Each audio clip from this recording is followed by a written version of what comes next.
sahbihi ajma'in. Qala rabbi shrah li sadri wa yassir li amri wahlul 'uqdatam min lisani yafqahu qawli. Subhanaka la ilma lana illa ma 'allamtana innaka antal alimul hakim. Wa la haula wa la quwwata illa billahil aliyyil azim. Nawaitu ta'allu wa ta'lim wa tazakkura wa tazkira wa nafa'a wal intifa' wal ifadah wal istifadah wal hasa ala tamassuki bi kitabillah wa sunnati rasulih wa du'a ilal huda wa dalalata 'alal khair ibtigha wajhillah wa qurbihi wa sawabihi subhanahu wa ta'ala. Allahumma inni as'aluka ilman ladunni wa mashraba safihani ya wahabu ya ghani. Qala al-muallif rahimahullahu ta'ala wa nafa'ana bi ulumihi fid dharain amin. Rabbi yassir wa la tu'assir wa tammim bil khair. Wa la haula wa la quwwata illa billahil aliyyil azim. Amma ba'du, assalamu alaikum warahmatullahi wabarakatuh. Berkata Syekh Abdul Qadir bin Abdul Muttalib Al-Mandili dalam kitab dia Penawar bagi Hati sehinggalah perkataan dia, dan ketahui olehmu bahawasanya fakir itu situ. Dan ketahui olehmu bahawasanya fakir itu jika ada ia terpada dengan barang yang diberi akan dia, dan tiada ia loba pada menuntut harta, maka pangkatnya hampir daripada pangkat orang yang zuhud. Zahid ni orang zuhud. Di antara pangkat orang yang zuhud dengan orang yang miskin, yang cukup dengan apa yang ada sahaja, lebih tinggi pangkat daripada orang kaya yang zuhud. Orang yang kaya yang zuhud, ya bagus, kerana hati dia sudah baik zuhud. Kita sebut dah zuhud ni adalah sifat hati. Tetapi orang yang tidak memiliki harta dan cukup dengan apa sahaja yang ada pada diri dia, lebih tinggi martabat berbanding orang yang kaya tetapi zuhud. Kedua-duanya ada kedudukan di sisi Allah, tetapi hak tu lebih mulia. Kerana apa? Ulama menjawab kerana orang kaya sekalipun hati dia zuhud, tapi dia terpaksa cara menguruskan harta dia. Manakala orang miskin, kosong masa dia, hanya perlu untuk buat ibadat sepenuhnya. Tak perlu dia memelihara cara harta dia kerana dia tak ada harta. Jadi masa dia dengan Allah lebih banyak, masa dia untuk melakukan taat lebih banyak. Sabda Nabi SAW, tuba liman aslama wa kana aishuhu kafafa. Artinya bermula syurga bagi mereka yang Islam. Ia dan adalah kehidupan ianya sekadar memadai. Kafafa ni cukup-cukup. Pakaian cukup-cukup ya, tak lebih-lebih. Makanan dia, kenderaan dia, rumah dia tidak lebih. Perbuatan dia pun tidak lebih, cukup-cukup. Kafafa. Kadang-kadang benda kafaf ni tidak syarat banyak, tapi cukup dengan keadaan dia. Tetapi hanya saja besar pahala fakir itu jika ia sabar dan redha dan memadakan ia akan yang ada. Dan bermula sabar atas kepapaan itu adalah ia permulaan bagi zuhud. Sabar atas miskin itu tak dipanggil zuhud, belum lagi. Kerana dia masih ingin kepada kekayaan. Cuma dia bersabar di atas kemiskinan yang ia alami. Maka dia sabar, dia redha, dia tidak kata gapo-gapo. Tetapi cita-cita dia masih lagi nak kepada harta. Tetapi kerana dia sabar atas kesusahan, pangkat dia tidak lagi peringkat zuhud tinggi. Dan tiada sempurna zuhud melainkan dengan sabar. Berarti zuhud ni lebih tinggi lagi. Hati tidak ada harta. Orang miskin yang bersabar masih lagi mengintai-ngintai untuk dapat harta. Nah, maka hendaklah menyebut hamba akan sabar kemudian daripada zuhud. Dalam kitab Minhajul Abidin, Imam Ghazali sebut siapakah yang lebih afdal di antara orang kaya yang zuhud dengan orang miskin yang sabar. Ada riwayat kata orang miskin yang sabar kerana kesabaran dia. Kedua, kerana dia tak perlu cara kepada harta. Orang kaya yang zuhud, sekalipun hati dia zuhud, tapi dia terpaksa menguruskan harta dia, maka masa dia itu.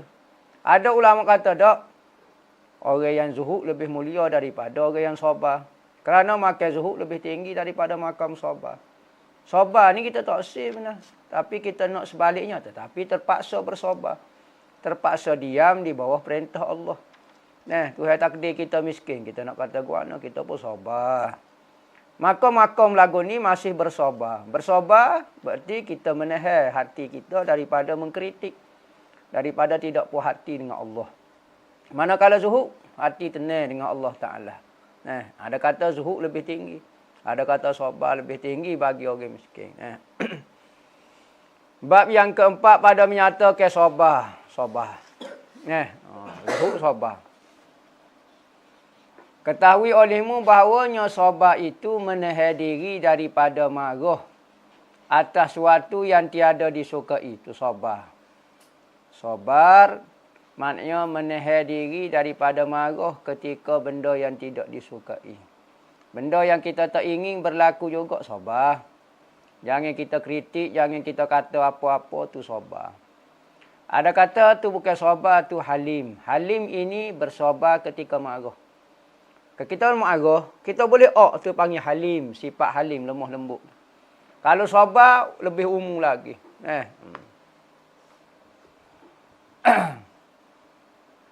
Dan menahan lidah daripada mengadu kepada yang lain daripada Allah. Tu maksud dia sabar. Hak benda hak berlaku, hak tidak ingin yang kita nak tak berlaku, yang kita tak ingin pula berlaku, kita pun sabar. Sabar ni apa dia? Menahan hati kita tu. Dan lidah kita daripada mengadu kepada orang. Awak tak ada duit? Tak ada. Saya beres, tak ada masalah apa. Sekalipun kita tak ada duit, kita tahan mulut kita, bersabar di atas apa yang berlaku. Berkata Imam Al-Ghazali dalam kitab Arba'in. Arba'in fi Usuliddin. Kitab sejilid saja, ada 40 kaedah. Kitab yang sangat manfaat. Sayugianya talabatul ilim, baca kitab ni. Arba'in fi Usuliddin. Kitab Imam Al-Ghazali. Ada 40 kaedah dalam usul agama. Kitab sangat manfaat. Menjadi tradisi kita pelajar agama, belajar kitab Arba'in ni. Kita Arab lah, ni terjemuh ada qada wallahu alam. Katanya Imam Nawawi,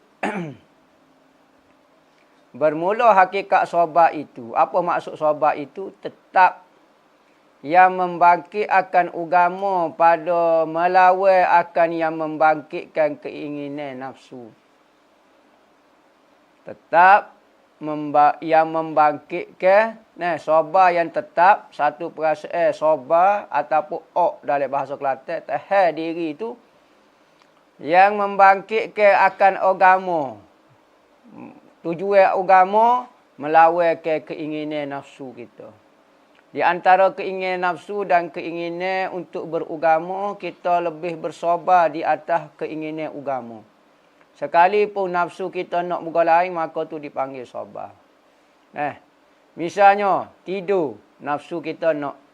Makan, nafsu kita nak. Rehat, nafsu kita nak. Diri kita nak. Manakala agama suruh, jangan tidur, bangun tahajud. Sabar, untuk sabar. Makan. Agama kata puasa. Kena sabar untuk berpuasa. Rehat, tak boleh. Buat kerja, buat ibadat, buat gapo. Kurang ke rehat. Siapa dia yang banyak rehat atas muka dunia, maka dalam kubur dia penat. Siapa dia yang penat dah di atas muka dunia, dalam kubur dia rehat. Tu, sabar maksud dia. Kerana manusia padanya dua puak tentera yang berlawan ni. Manusia ni dalam diri dia ada dua pasukan. Kita rasa kalau kita tidak sedar ada dua kumpulan perasaan dalam diri. Pertamanya akal dan segala yang membangkitkan. Akal. Akal ni siap benda yang kita berfikir cara baik. Manusia apabila dia berfikir maka dipanggil menggunakan akal. Manusia apabila mengikut perasaan, nafsu dan keinginan semata-mata tanpa ikut akal dipanggil ikut nafsu. Nak manusia juga. Cuma manusia yang mengikut nafsu. Manusia yang mengikut akal. Manakala manusia yang mengikut kebaikan dia mengikut iman. Semuanya itu adalah diri kita belaka.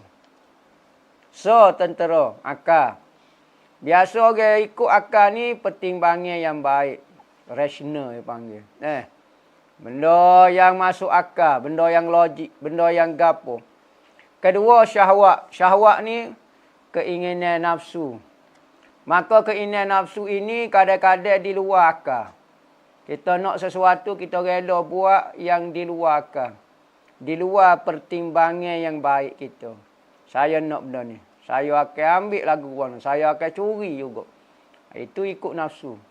Tapi ikut akal tak boleh. Bagi orang, kita kena minta. Mana boleh curi.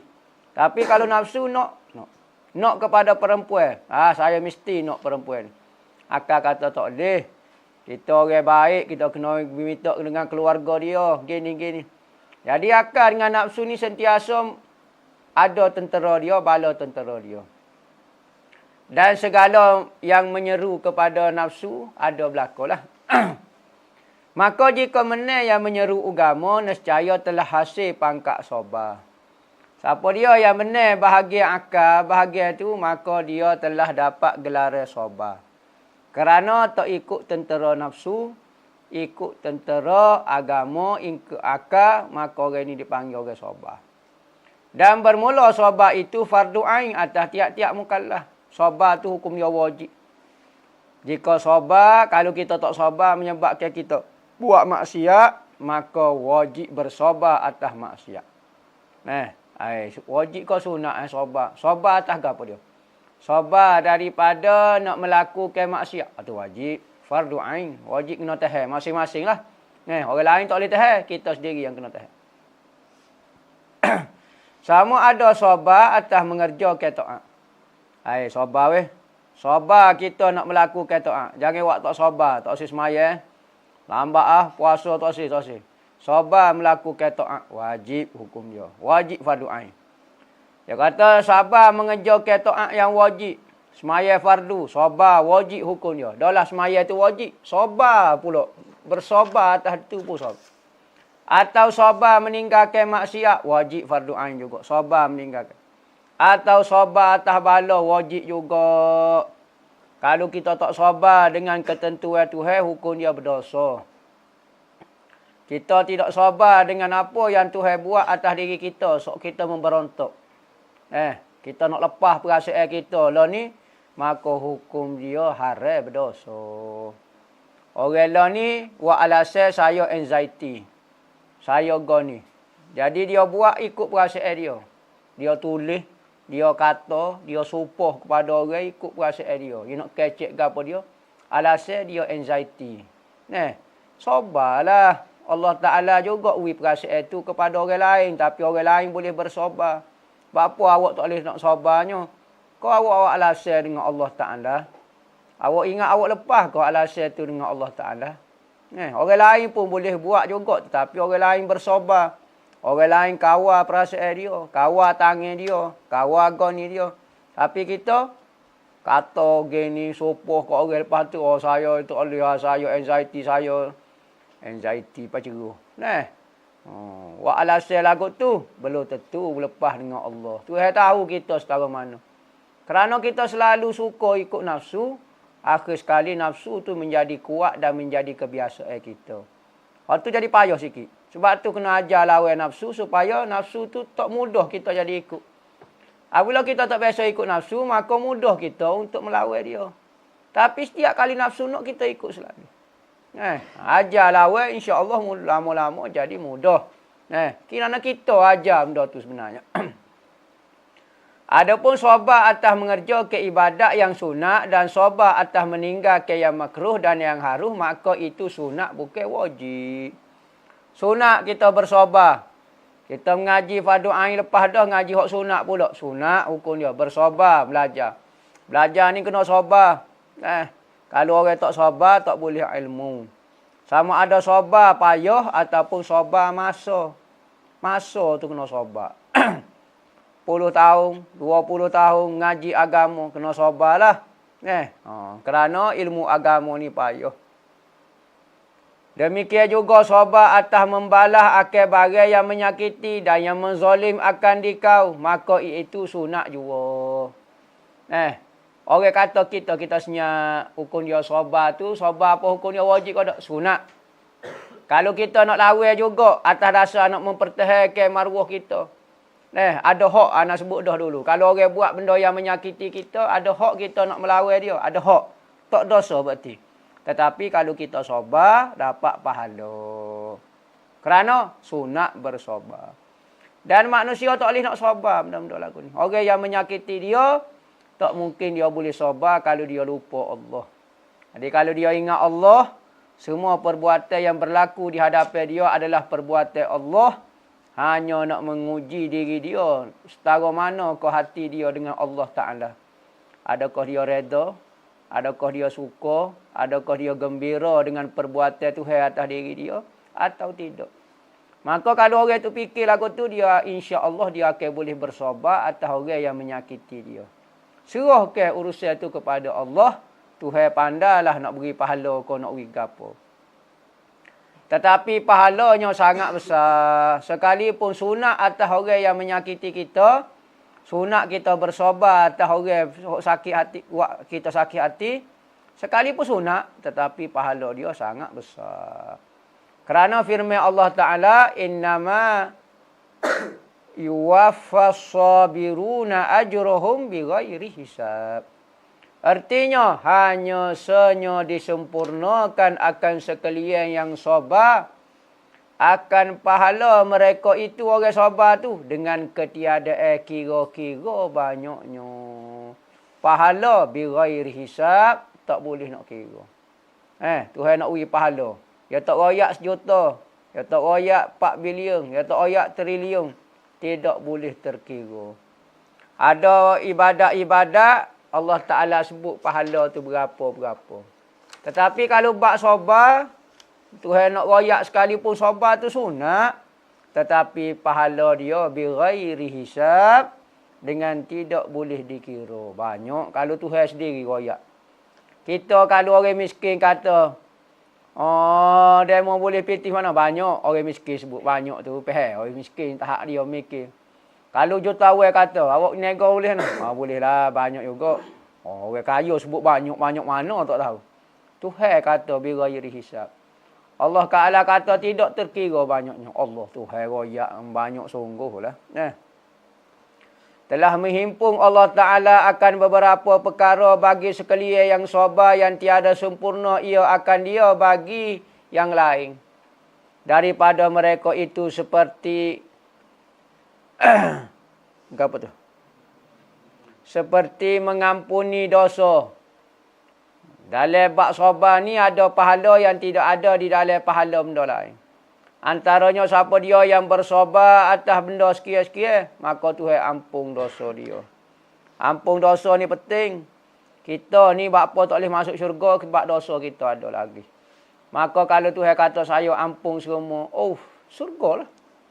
Tak ada lah benda yang menghalang kita untuk masuk syurga kecuali kesilapan kita dengan Tuhan.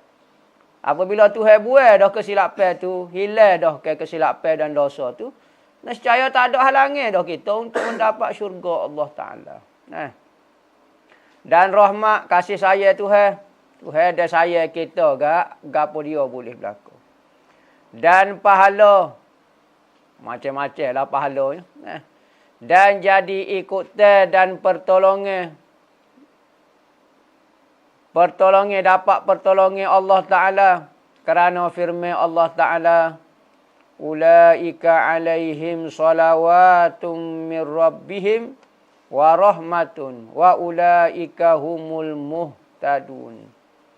Artinya bermula mereka sekalian orang yang sabar itu, atas mereka ampun, selawat daripada Tuhan mereka. Yakni keampunan daripada Tuhan. So, dapat orang yang sabar pertama dapat ampun. Dan rahmat Tuhan daripada mereka dan nikmat rahmat kasih sayang. Dan mereka juga yang mendapat petunjuk kepada yang betul. Orang yang bersabar saja dapat bimbingan daripada Allah Ta'ala. Setiap benda kalau tidak sabar, kita akan buat kerja dengan keadaan gopoh. Perbuatan kita mengikut nafsu, natijahnya sangat bahaya.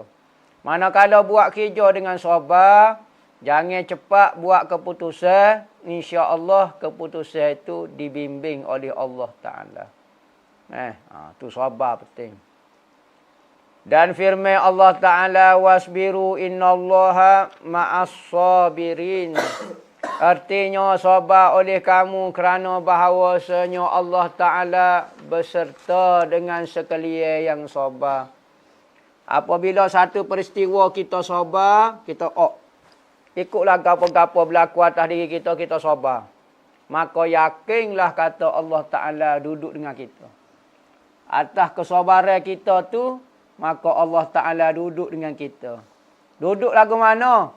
Duduk dengan rahmat dia, dengan penjagaan dia, dengan bimbingan daripada Allah Ta'ala.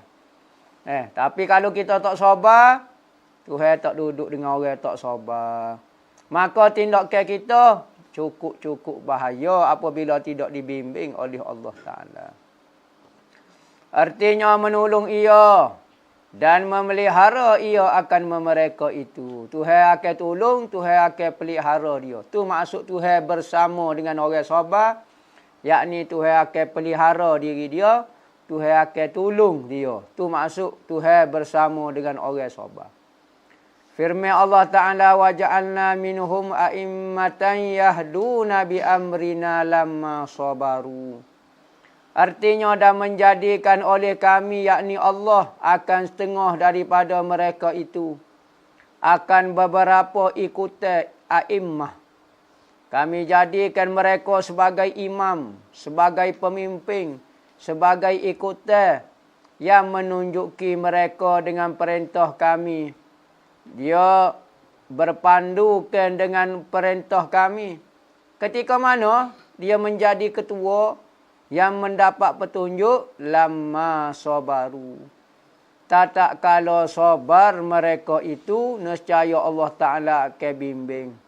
Lebih-lebih lagi kita sebagai orang atas, sebagai pemimpin, sebagai orang pegang urusan masyarakat dan umat, maka kena banyak-banyak bersabar.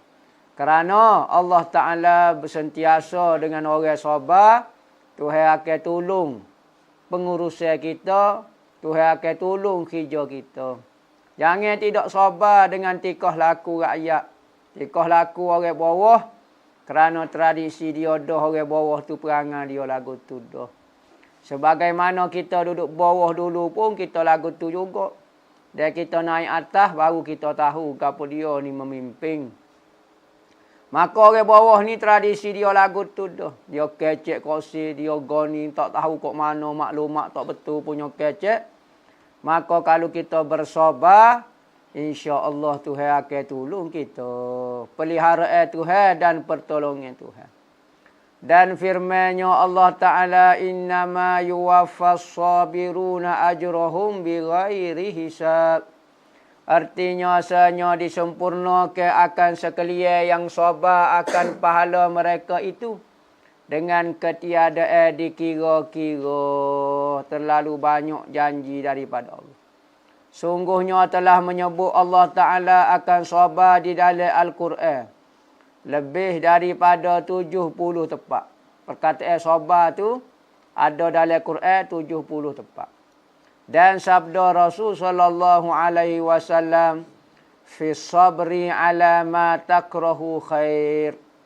Artinya ada pada sabar atas barang yang engkau benci itu kebajikan. Sabar atas benda yang kita tak suka itu insya-Allah ada kebaikannya. Kita tak suka dalam ayat Quran kata, kadang-kadang benda hokmu tak suka tu baik bagi kamu. Dan benda hokmu suka tu tak baik bagi kamu. Kita tak tahu apakah hujung jatuh satu benda. Nabi pun sebut, apabila kamu sayang kepada satu benda, sayang sekodarnya. Takut lepas ni dia akan jadi musuhmu, tak tahu. Dan kalau kamu nak benci satu benda, benci sekadar sahaja. Takut-takut dia akan menjadi orang musayang pula. Sabda Nabi Isa alaihi salam bahawasanya kamu tiada mendapat kamu akan barang kamu kasih, melainkan dengan sabar kamu atas barang yang kamu benci. Mu nak benda yang kamu suka, okey, mu kena bersabar dengan benda yang tak suka. Okey, mu nak apa dia mu suka, nak jadi alim, mu kena bersabar dengan pelajaran. Belajar tak sih, belajar tak sih. Alim nak. Jadi hak mu tak sih tu mu kena bersabar, yakni bersabar dengan belajar, mu akan boleh apa yang kamu nak tu. Tapi kalau kita tak sabar, tak bolehlah barang hak kita nak tu. Biqadri kaddi taktasibul ma'ali man talabal ula saharal layali. Biqadri kaddi dengan qadar kesungguhan. Taktasibul ma'ali kamu akan mendapat ketinggian. Dunia ataupun akhirat. Mu sungguh dalam bab dunia, boleh dunia. Sungguh bab akhirat, boleh akhirat. Man talabal ula saharal layali. Siapa dia yang nak ketinggian, hendaklah berjaga malam. Talabul la'ali ghausul bahri la yubali. Orang nak cari permata menyelam di laut, ambo tak peduli. La yubali, tak peduli. Penting dapat permata. Dan ketahui olehmu bahawasanya sabar itu 3 pangkat. Pertama, pangkat yang lebih tinggi dan lebih kuat bahawa menghinakan ia akan yang menyeru kepada keinginan. Hingga tiada ada tinggal baginya kekuatan. Sabar tak sabar, tak ada perasaan langsung pun sampai kepada benda tu. Benda yang kita tak suka tu tak ada langsung pun. Keinginan nafsu yang kita nak tu kita sabar, sampai tak sih langsung. Mencuri misalnya.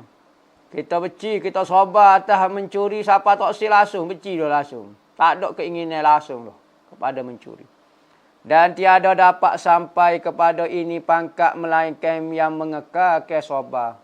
Kalau duduk tengah belajar-belajar, tak boleh lagi pangkat benci kepada benda yang diingini oleh nafsu. Dan dengan lama bersungguh-sungguh, lama usaha kita. Dan orang yang sampai kepada ini pangkat masuk dalam perhimpunan sekalian mereka yang dikatakan mereka itu Innal ladzina qalu rabbunallah summa istaqamu fala khaufun alaihim wala hum yahzanun.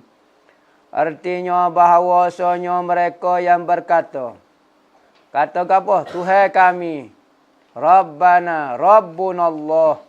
Tuhan kami adalah Allah Ta'ala. Artinya mengesahkan mereka Allah Ta'ala. Kemudian melazimkan mereka akan taat. Summastaqamu. Kemudian istiqamah atas ucapan dia. Tuhan kami adalah Allah. Ada orang tanya Tuhanmu siapa dia? Allah.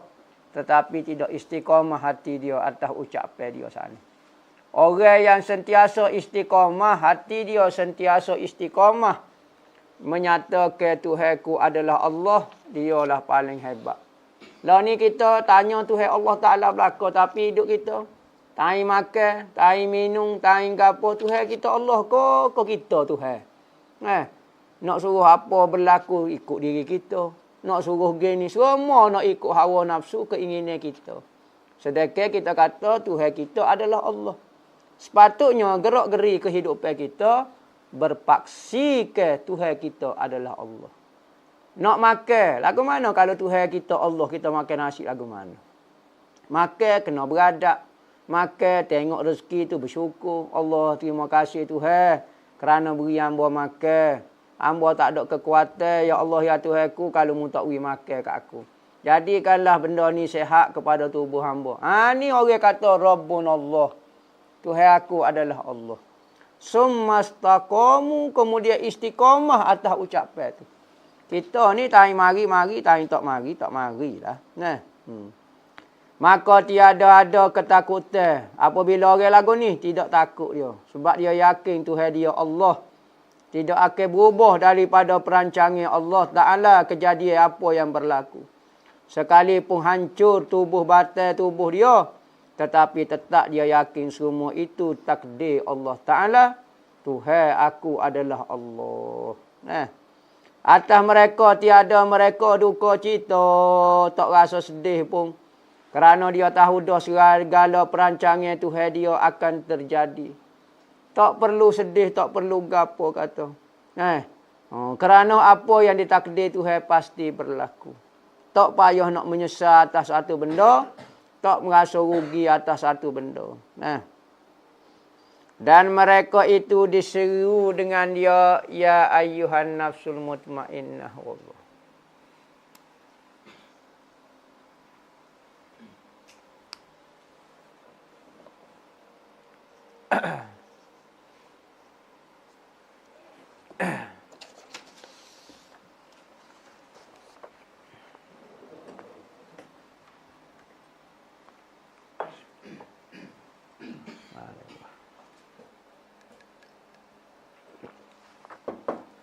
Ustaz saya nak tanya kalau masuk hutan. Macam mana nak tahu arah kiblat dan lepas tu macam mana? Lepas tu kalau masa tu matahari tak berapa nak cerah. Awal pun tebal. Macam mana kita nak tahu masuk waktu zuhur atau asar? Oh payah. Zuhur atau asar. Dia lagu mana nak royak? Zuhur matahari duduk gini. Asar 2 kali bayar. Duduk sini. Duduk gini. Lebih kurang dalam 4 jam. 4 jam daripada waktu zuhur ataupun 5 jam daripada waktu zuhur. 4 jam lah. 4 jam daripada waktu zuhur. Waktu asar. Kalau 4 jam sebelum pada waktu zuhur tu waktu duha dia panggil.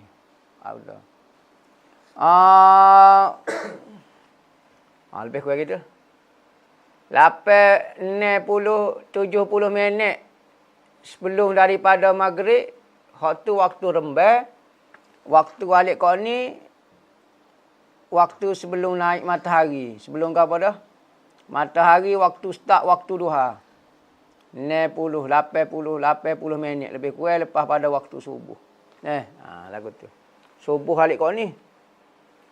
Ya bertetangga. Dia pukul 12. Ya biasa je ni orang tengok pukul, kalau je Arak lah, je Arak dia guna zuhur sebagai pedoman dia. Matahari di tengah. Maka dia bagilah. Malam pun dia bagi kat alik belakang lagu tu. Maka jadilah waktu-waktu tertentu. Jadi nak tengok arah matahari ni payah. Biasa orang kadang-kadang dia jamu pokok. Kalau malam kau gapa dia, pokok sebelah panah tu, matahari turun kat tu. Biasa dia tepuh lewat sikit. Hak matahari kena waktu pagi ya sejuk dah. Waktu matahari batai pokok kena matahari tu, panah tu, waktu sebelah matahari turun. Lebih kurang gitulah. Pakai kompas lah, mudah.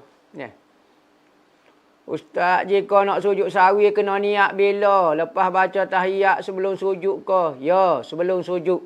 Lepas baca tahiyat, kita nak sujud tu niat. Nawaitu sajdatas sahwi, saja aku sujud sahwi kerana Allah Ta'ala. Allahu Akbar. Tak payah bunyi mulut lah, niat di hati saja. Boleh tak cerita sikit kisah Syekh Abdul Rauf bin Nuring Al-Bahanji. Sudah. Ni anak tak tahu kisah dia ni, tak boleh cerita ni. Cerita orang yang hamba tak tahu manakib dia ni. Hamba tak boleh royak takut tersilap. Biografi orang ni jangan. Kita silap kecek tinggal maklumat ko, hamba tak berani ni. Syekh Abdul Rauf bin Nuring Al-Bahanji. Pokok kita ni ahli sunnah wal jamaah. Ustaz mohon nasihat macam mana nak seimbang ke dunia dan akhirat. Saya berniaga biasa daripada pagi hingga malam sibuk. Jadi masa terluar sikit-sikit dah dapat baca Quran, zikir, selawat. Tapi saya rasa macam terlalu kejar dunia sebab masa buat amalan amat sedikit. Mohon nasihat Ustaz macam mana bagi masa baik untuk dunia dan akhirat. Gini. Kalulah kita ni Tuhan takdir ke letak ke kita ni terpaksa mengurus ke dunia banyak. Berbanding ke masa kosong untuk akhirat, maka kita jadi ke dunia hak Tuhan uji kita saat ni jadi akhirat berlaku. Niat dengan pekerjaan kita itu nak mencari harta yang halal, boleh pahala. Di samping kita berniaga, kita bersedekah, boleh pahala. Kita buat perniagaan nak membantu masyarakat supaya dapat kerja, dapat pahala. Memudahkan keperluan manusia. Kita jual kedai runcit ke apa nak bantu manusia supaya mudah nak dapat keperluan dia, dapat pahala. Jadi semasa kita duduk di kedai, benda tu tak jadi dunia, jadi akhirat. Kalau kita diuji dengan dunia banyak lagu tu, maka jadi ke dunia saat ni akhirat berlaku. Bolehkah mengambil ilmu daripada geng-geng Wahabi? Boleh. Syarat jangan benda tu yang berkait dengan kumpulan dia lah. Seperti mengajar tauhid tak boleh lah. Ngaji dengan Wahabi. Ngaji pekoh tak boleh lah. Ngaji ilmu hadis tak boleh lah. Ngaji dengan dia. Apa boleh ngaji dengan apa dia ilmu Wahabi? Ngaji nahu boleh lah. Ngaji nahu. Ngaji muka lain tak boleh. Tafsir tak boleh. Ngaji sirah tak boleh. Karut belakang Wahabi. Kalau nahu, nahu boleh. Ada satu kitab tu, popok dia tak alik. Amo baca. Kitab nahu, padahal nahu ni tajwid ni tak ada kaitan dengan Wahabi ahli sunnah sebenarnya. Tapi nak kata dia beci popok kita ni apabila dia tak alik ajrumiyah ya. Alik bawah tu dia nak kata. Maka dia tak alik lah, tak ingat bab tajuk gapo dia. Bab mutada, betul ke? Al-kalam wal lafzul murakkabul mufidu bil wad'i wa aqsamu salasatu ismu wa fi'lun wa harfun ja'alil makna. Wal ismu yu'rafu bil qabdi wa tanwi wa dukhulil alifi wal lam. Ya pun tak alik bawah tu. Dia lagi dia kata ni ahli sopi ni begini. Apa nak marah tiba tahu tajuk tajuk nahu pun kena juga kita. Tajuk tajwid pun ada kaitan dengan ahli sunnah dengan Wahabi. Pelik sungguh. Jadi bolehlah ambil nahu pun. Tengok jugalah tapi nahu tu tehlah. Ngaji sorah kau bolehlah. Orang lain tak usah ngaji dengan Wahabi sesat habis. Dia bukan ngajar hadis, ngajar karut dia. Ngajar tafsir, kau ngajar sirah, karut belako-lako. Tak boleh ambil ilmu dengan Wahabi kecuali macam ilmu tak ada kaitan. Ngaji matematik, ngaji sejarah tak boleh lagi. Sejarah karut habis. Habis tak janggut apa semua habis, sejarah tak ada habis. Muka Quran hadis tak ada kan buat dia. Nak ngaji nahwu boleh lah. Saya pernah dengar hidup kita kena niat nak mati syahid. Kalau tak niat nak mati syahid, takut mati kupu. Betul kau gitu. Bapanya mati kupu. Tak niat tak mati syahid, mati kupu selalu. Jangan cepat sangat kak. Niat dia mati dalam Islam.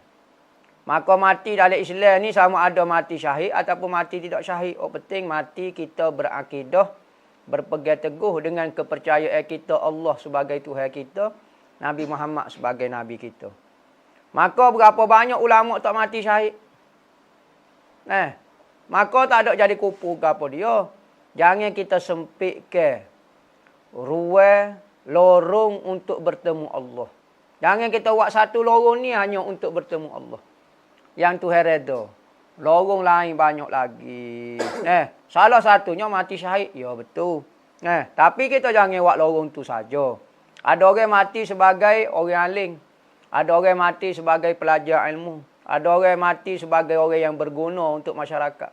Ada orang yang mati, yang penting tak apalah. Yang penting dia mati dengan agama Islam yang benar.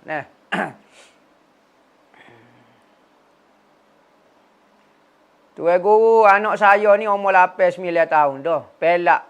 Sebut Allah. Jadi Allah.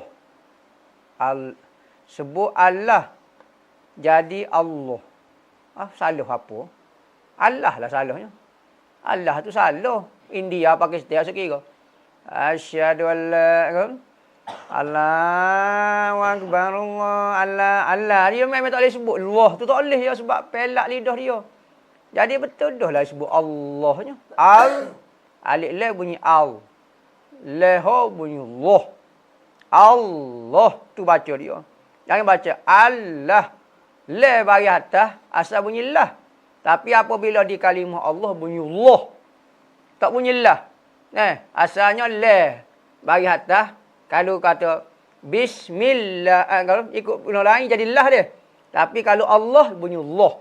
Tu khuh untuk nama Tuhan. Tafkhim dia. Kadang-kadang bunyi Allah. Allah. Tak cakap nak ajar dah. Allah. Kena berlatih lah. Takut kita pun ajar Allah juga. Sebut molek Allah. Jangan nak sebut Allah. Allah. Kita. Kena berlatih lah. Al. Berlatih. Dia panggil lah ni berlatih prakata tu dia. Al. Berlatih al. Lepas tu Allah. Boleh lah berlatih lah. Bimbel takbiratul ihram dia. Kawan-kawan sekolah dia dulu pun ada juga macam tu. Dulu masa tadika, anak belajar guna bahasa Inggeris sebagai bahasa utama. Boleh bagi petua dok nak buat macam mana. Terima kasih Tuan Guru. Allah. Kita orang Melayu ni alhamdulillah bahasa kita dekat-dekat mirip dan mudah nak tiru bahasa Arab. Manakala ada bangsa ni dia tak boleh. Bahasa dia tak ada perkataan itu. Seperti India. Bahasa Sia. Bahasa gapo yang dia tak boleh nak sebut. Cina, bahasa Jepun, dia payah. Tak ada. Suara tu dalam perkataan dia tak ada. Dia jadi tak boleh nak sebut. Kalau nak sebut, sangat sukar. Kita tengok, biasa tengok dok pergi Cina. Pokok dia bel ke mana. Coceng bunyi. Tak bunyi saja, tak bunyi langsung. La ilaha illallah. Allah pelik kata, patut bel tu. Bel tu. Bel lah kau ni. Tahu bunyi tahu. Pelik sungguh. Tak ada bunyi asyhadu alla ilaha jelas. Tak ada. Nak kata lagu mana. Tapi kita ni kena berlatih lah. Sebut. Al. Allah. Jangan baca all. All ni Inggeris pula. Ustaz boleh kau kalau kita doakan kepada orang yang bercinta. Supaya Allah pisahkan di antara mereka. Supaya mereka tidak lagi melakukan dosa-dosa dalam alam percintaan tersebut. Seperti bergayut dan sebagainya, mohon pencerahan. Bapa, perasaan cinta, perasaan orang tu jangan dok itulah berdeki apa. Ikutlah dia, saya ikut dia lah. Penting doa kepada dia supaya dia jangan buat benda-benda yang Allah Ta'ala marah. Perasaan orang ikut dia lah. Jangan duk halal lah. Perasaan orang dengan seseorang tu. Biarlah lah. Tetapi, janganlah kita doa pula dia tu buat benda-benda yang haram. Mudah-mudahan hubungan dia itu dihubungkan dengan perkahwinan. Jangan doa lagu tu buat apa nak pisah dia. Nak kita ni. Celika juga kakak ni. Ada tak Nabi Allah Ayub ijazah?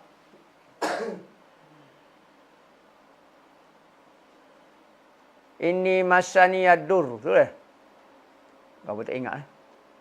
Wa anta arhamur rahimin. Kaki dia tu. Maka dia pun katuk dengan kaki dia. Maka tu tubik daripadanya mata air. Doa tu untuk buat air tawar boleh. Buat mandi orang penyakit gatal ke apa. Baca doa tu 7 kali ke apa dia siuk dia air. Niat keberkatan Nabi Allah Ayub. Lepas tu mandi tubuh kita. Baru pertama kali saya dengar daripada seorang yang berilmu. Dia cakap di akhir-akhir zaman ini tak menikah pun tak apa. Ada hadis Nabi. Sudah. Seorang yang berilmu. Dia cakap di akhir-akhir zaman ni tak menikah pun tak apa. Tak apa, tak nikah, tak wajib nikah ni. Ada hadis Nabi. Saya bangkit dengan ceritanya sebab tak pernah dengar. Jika betul adakah saya dikira saya anti hadis? Anak tak ingat dah kata. Ada kodok larangnya berkahwin pada akhir zaman. Tak ingatlah. Ya gini. Dulu kita pernah ngaji dalam kitab dah dah. Uqudul lujin. Masalah suami isteri. Maka dalam bab berkahwin ni ada hadis menggemarkan kita berkahwin. Ada hadis menakut-nakutkan kita daripada berkahwin. Kerana ada sebab-sebab. Nabi larang orang berkahwin kerana ada sebab-sebab. Seperti tak boleh tunai tanggungjawab ke gapo-gapo. Masalah kita nak cari nafkah yang halal pada akhir zaman payah. Itu betul. Dan ada juga Nabi menganjurkan kita berkahwin. Jadi bergantung kepada orang. Orang nak pilih hadis tak usah berkahwin pun boleh. Orang nak pilih hadis berkahwin pun boleh. Bergantung kepada diri masing-masing. Jadi hadis ni kedua-duanya ada, maka ulama menghimpunkan. Bagi siapa dia yang tak boleh nak sabar daripada dia berzina ke gapo, lebih baik dia berkahwin. Sekalipun susah untuk mendapat nafkah yang halal, tapi dia cubalah usaha. Manakala orang yang tak ada keinginan berkahwin, rasa tak apalah saya nak sore dok gapo, okey lebih baik dia tidak berkahwin. Gitu saja ulama jawabnya. Wallahu a'lam. Al-Fatihah. Bismillahirrahmanirrahim. Alhamdulillahirabbil alamin wassalatu wassalamu ala asyrafil anbiya'i wal mursalin sayyidina Muhammadin wa ala alihi wa sahbihi ajmain, amma ba'du. Wa man yu'azzim sya'airallah fa innaha min taqwal qulub. Sesiapa yang membesarkan syiar ataupun tanda kebesaran agama itu menunjukkan hati seorang yang bertakwa. Maka di antara benda membesarkan syiar Allah Subhanahu wa taala adalah memuliakan tempat-tempat yang Allah Taala mulia. Katanya Nabi SAW, sebaik-baik tempat di muka dunia adalah masjid-masjid Allah dan seburuk-buruk tempat adalah pasar-pasarnya. Maka saya madrasah wakil daripada Madrasah Riba Al-Mustafa, saya dipertanggungjawabkan untuk mengikut amanah untuk menguruskan Madrasah Riba Al-Mustafa, merayu kepada saudara dan saudari untuk menyumbang kepada pembangunan masjid yang sedang kita buat. Mudah-mudahan sumbangan kita itu sebagai tanda kita membesarkan syiar Allah Subhanahu wa taala di atas muka bumi Allah Taala. Kita telah habis sebanyak dalam 200,000 dan kita masih memerlukan 280,000 lagi untuk menyiapkan tambahan daripada masjid yang kita sedia duk guna sekarang. Masjid tambahan ini adalah keperluan untuk pelajar-pelajar belajar. Kerana pertambahan pelajar maka memerlukan ruang yang sangat besar. Maka saya berharaplah, saya merayu sebagaimana Allah Subhanahu wa taala menyebut di dalam Al-Quran, sesiapa yang ingin memberi pinjam kepada Allah Subhanahu wa taala. Allah Taala menggunakan perkataan Allah Taala nak meminjam harta kita. Lemah lembutnya Allah Taala untuk mengambil harta seseorang. Jadi saya lebih-lebih lagi merayu kepada muslimin dan muslimat untuk menyumbang bersama-sama menjadi pahala kebajikan amal jariah yang berpanjangnya sehingga di dalam kubur kita dan hari akhirat. Mudah-mudahan Allah Ta'ala menerima amal soleh kita yang ikhlas kerana Allah Subhanahu Wa Ta'ala. Mudah-mudahan agama Allah Ta'ala tetap tersebar syiarnya. Mudah-mudahan Allah Ta'ala saja yang akan membalas hasil usaha amalan kita semua di akhirat nanti, iaitu syurga Allah Subhanahu Wa Ta'ala. Wa sallallahu ala sayyidina Muhammadin wa ala alihi wa sahbihi wasallam walhamdulillahi rabbil alamin.